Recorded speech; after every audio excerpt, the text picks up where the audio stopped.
একজন মুমিন বান্দার বিশ্বাস আল্লাহর প্রতি হইল বিপদে আপদে সে ধৈর্য ধরবে, সবর করবে এবং পূর্ণ ভরসা রাখবে আল্লাহর উপরে। আল্লাহ তাআলা আমার এই বিপদে ইনশাল্লাহ উদ্ধার করবেন, এটা তার আশা ভরসা থাকবে, আল্লাহর একটা বিশ্বাস। এটার নাম হলো ঈমান।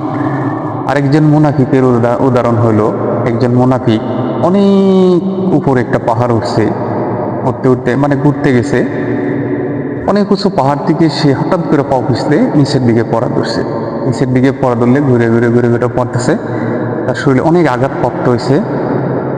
আঘাতপ্রাপ্ত হওয়ার পরে সে বাঁচার জন্য আপ্রাণ চেষ্টা করতেছে। হঠাৎ দেখা যাইতেছে শুধু একটা সিটকি ডাল ছিল, একটা গাছের মতো থাবা দিয়ে ধরছে।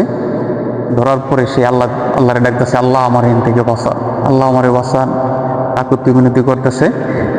আল্লাহ বলতেছে, বান্দা